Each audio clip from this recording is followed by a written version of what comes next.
Baik, sebelumnya Assalamualaikum warahmatullahi wabarakatuh. Perkenalkan, nama saya Ana Farida Alwiya dengan NIM 006 dari kelas 5A.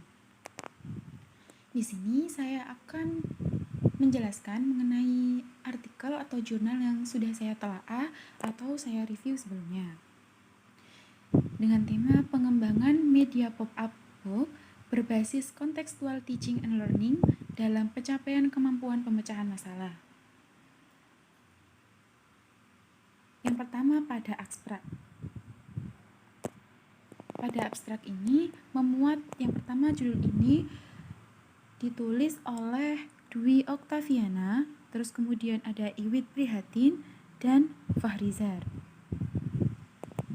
Kata kunci yang ada di dalamnya memuat mengenai contextual teaching and learning, kemudian ada kemampuan pemecahan masalah dan pop-up book. Lanjut, sebelum mengenai pada pembahasan yang terkait dengan tema yang saya ambil, saya akan membahas terlebih dahulu isi dari jurnal yang sudah saya telaah. Yang pertama,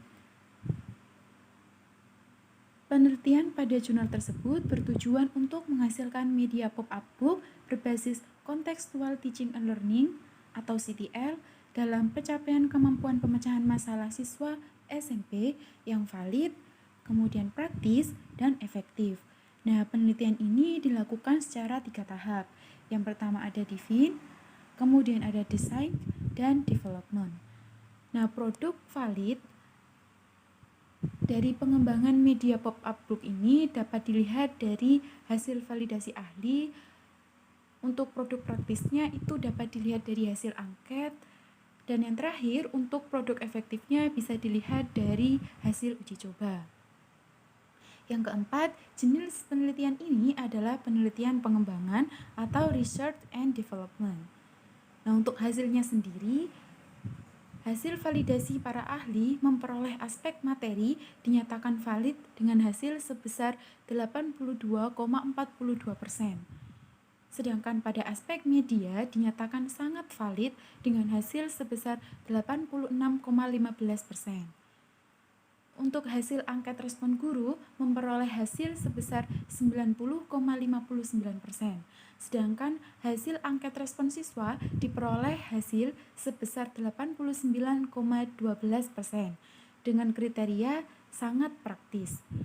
Nah, untuk hasil uji coba hasilnya itu memperoleh sebesar 81,58% dengan kriteria efektif di mana terdapat 31 siswa yang tuntas dan ada 7 siswa yang tidak tuntas dari standar kelulusan minimum yang telah ditentukan oleh sekolah, yaitu 75% untuk mata pelajaran matematika.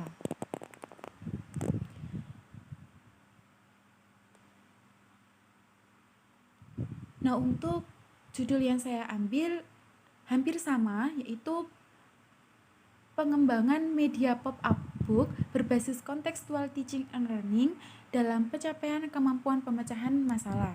Akan tetapi saya menggunakan materi pencemaran lingkungan. Dan untuk pengembangan media pop-up book ini sangat berbeda karena dari segi materi yang saya ambil yaitu pencemaran lingkungan, maka yang ada di dalamnya nanti tidak hanya memuat tentang teori, akan tetapi akan memuat mengenai soal, terus kemudian ada beberapa desain yang akan saya perbarui dan lain sebagainya. Yang pertama, sebelum saya mengambil berbasis CTL ini, saya mengambil judul yaitu pop-up book berbasis STEM yang akan berpusat pada proyek atau berpusat pada peserta didik di mana siswa itu lebih aktif dalam melakukan kegiatan yang mereka inginkan. Jadi, jika menggunakan pendekatan STEM atau berbasis STEM, maka guru hanya akan menjadi fasilitator atau sebagai penjelasan mengenai konsep materi pencemaran lingkungan. Nah, siswa di sini mereka hanya akan melihat atau memahami secara langsung penjelasan dari guru. Nah, untuk STEM ini guru akan dituntut untuk lebih aktif, maksudnya lebih kreatif lagi dalam penjelasan mengenai konsep materi pencemaran lingkungan. Nah, akan tetapi ketika menggunakan pendekatan atau berbasis CTL ini, pop-up book akan dikombinasikan dengan aspek yang ada pada pendekatan CTL. Nah, ini akan membuat siswa tidak bosan ketika menggunakan media tersebut. Mengapa? Karena pada pop-up book tersebut menyajikan gambar dalam bentuk 3 dimensi. Nah, pada jurnal ini kan 3 dimensi. Dari saya ketahui bahwa media pop-up book ini pada materi pencemaran lingkungan sebelumnya belum ada atau memang belum pernah digunakan sebelumnya pada sekolah yang akan saya tinjau nantinya. Terus kemudian pada pop-up book yang sebelumnya pastinya hanya menggunakan 2 dimensi, sedangkan saya pada pengembangan pop-up book kali ini akan menggunakan 3 dimensi atau gambar yang disajikan itu bisa tampak secara nyata, sehingga memudahkan siswa untuk membayangkan objek yang disajikan. Nah, media ini juga diharapkan mampu mempermudah siswa dalam memahami konsep pencemaran lingkungan sekaligus kemampuan mereka dalam memecahkan masalah. Seperti halnya seperti ini. Kan saya buat satu contoh nih. Ada pencemaran udara, yaitu adanya asap rokok dan asap kendaraan. Nah, pada pop-up book yang saya kembangkan ini akan memuat gambar 3 dimensi yang bisa digeser maupun bisa diotak-atik yang nantinya menjelaskan bahwasanya kalau kita merokok secara terus-menerus, kemudian ada polusi dari kendaraan bermotor dan lain-lainnya, itu akan seperti apa gitu. Jadi akan terlihat jelas atau bisa dilihat secara tampak mata. Daripada hal-hal sebelumnya atau materi sebelumnya yang tidak menggunakan media sama sekali. Jadi siswa itu sendiri hanya membayangkan, oh iya ya ternyata pencemaran lingkungan secara asap rokok itu seperti ini, oh saya pernah lihat seperti ini. Nah, kalau sedangkan menggunakan media pop-up book, mereka bisa membayangkan sekaligus bisa melihat secara langsung penyajiannya itu seperti apa, prosesnya seperti apa, dan lain sebagainya. Nah, pada saat pembelajaran dengan media pop-up book berbasis CTL ini, tidak hanya teori yang akan disajikan dalam media ini, akan tetapi akan terdapat soal yang memuat atau soal itu berkaitan dengan kehidupan sehari-hari. Misal, ketika ada asap kendaraan bermotor, maka apa yang harus kita lakukan? Kemudian ketika ada individu yang membuang sampah sembarangan, maka apa yang akan kita lakukan? Nah, dari hal tersebut maka siswa dapat membayangkan atau menjelaskan secara individu, oh di lingkungan saya itu seperti ini. Mereka akan memecahkan masalah mereka sendiri dengan konteks yang nyata atau dalam kehidupan sehari-hari. Yang terakhir yaitu pembelajaran CTL ini menekankan kepada menemukan konsep. Jadi pada media ini atau media pop-up book ini konsepnya itu seimbang dengan gambar yang disajikan. Jadi tidak melulu hanya konsep atau tidak semua media pop-up ini berisi konsep atau teori seperti hanya tulisan semua, terus atau mungkin cuma ada penjelasan ini yang sehingga siswa itu bosan. Akan tetapi di sini akan saya seimbangkan antara gambar maupun teori yang dijelaskan. Sekaligus guru sebagai fasilitator ini akan turut andil. Jadi akan menjelaskan, oh ternyata seperti ini. Jadi guru akan memperagakan harus membuang sampah itu ke sini. Misal pembuang sampah itu sesuai dengan apa yang kita buat. Misal dikelompokkan plastik sendiri, besi sendiri, dan lain sebagainya. Lanjut. Nah, apa sih perbedaan dan tahapan pada pengembangan pop-up book ini? Nah, bisa dilihat pada gambar sebelum dan sesudah. Bahwasanya kalau media pop-up book yang sebelum ini itu kan hanya teori maupun gambar yang hanya tampak secara 2 dimensi. Akan tetapi jika sudah dikembangkan, maka media pop-up book yang dihasilkan itu lebih tampak secara nyata atau 3 dimensi, jadi bisa dilihat secara seksama. Oh, ternyata seperti ini. Media yang dihasilkan juga anak-anak tuh lebih tertarik gitu, lebih berminat. Wah, gambarnya seperti ini, bagusnya. Selain ada warna, kemudian kita sebagai fasilitator juga menjelaskan, jadi siswa itu lebih paham, lebih bisa menarik perhatian mereka untuk mempelajari materi tersebut. Nah, untuk tahapan pengembangan pop-up book ini, yang pertama ada analisis awal, menganalisis apa sih kekurangan pada penjelasan materi pencemaran lingkungan ini. Kemudian yang kedua ada identifikasi kebutuhan. Nah, yang dibutuhkan tuh apa?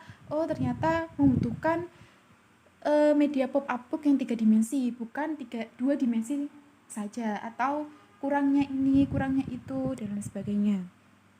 Yang ketiga, penyusunan instrumen penelitian.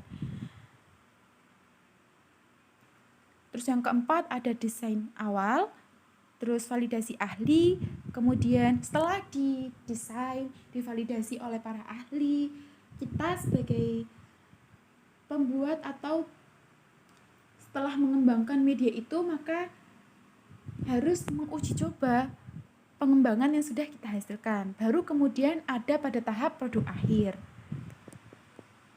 Lanjut pada relevansi. Nah, apa sih hubungannya antara jurnal yang saya ambil dengan tema yang saya ambil? Sebenarnya ini hampir sama, cuma saya hanya mengembangkan sedikit dari media pop-up book tersebut. Kemudian materi yang saya gunakan juga berbeda. Pada jurnal ini menggunakan materi atau pembelajaran matematika, sedangkan saya menggunakan materi pencemaran lingkungan atau pembelajaran IPA.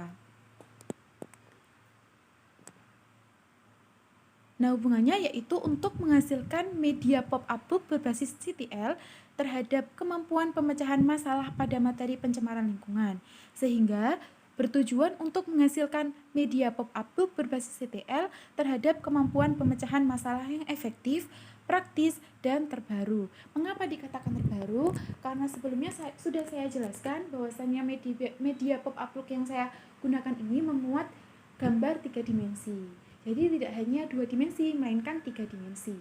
Seperti itu. Nah, yang kedua, pada saat pembelajaran menggunakan media tersebut, siswa diberikan soal yang memuat soal cerita yang berkaitan dengan kehidupan sehari-hari. Jadi mereka bisa menyelesaikan atau memecahkan masalah yang mereka hadapi dalam kehidupan sehari-hari dan menjawabnya dalam pembelajaran materi pencemaran lingkungan. Yang terakhir, pembelajaran CTL ini menekankan kepada konsep. Jadi memudahkan para siswa untuk memahami materi pencemaran lingkungan. Jadi tidak hanya sekedar seperti ini, seperti itu, tapi mereka juga memahami pencegahannya itu seperti apa, terus alangkah lebih baiknya itu seperti apa, dan lain sebagainya. Nah, ini contoh dari media pop-up book 3 dimensi. Jadi akan ada gambar yang bisa digerakkan atau bisa dipegang secara nyata. Jadi nanti mungkin ada beberapa siswa yang mau maju ke depan untuk menguji coba, yaitu seperti kita membawa, ini kan ada gambar seorang anak yang membuang sampah gitu. Nah, untuk diperagakan lebih baik membuang sampah tuh ke sini. Jadi anak itu lebih tertarik dan juga ingin mencoba media pop-up book tersebut.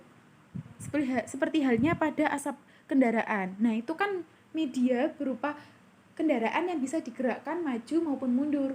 Oh, sebaiknya tuh seperti ini. Oh, sebaiknya tuh asap kendaraan lebih dikurangi lagi, atau menggunakan kendaraan yang tidak terlalu berasap dan lain sebagainya. Baik, itu saja yang dapat saya sampaikan. Kurang lebihnya saya mohon maaf yang sebesar-besarnya. Sebelumnya saya mohon maaf Bapak, saya menggunakan HP untuk menjelaskan PPT karena kebetulan laptop saya suaranya tidak bisa keluar karena habis diupdate, dan saya juga lupa caranya untuk mengembalikan suara pada laptop tersebut. Baik, terima kasih. Wassalamualaikum warahmatullahi wabarakatuh.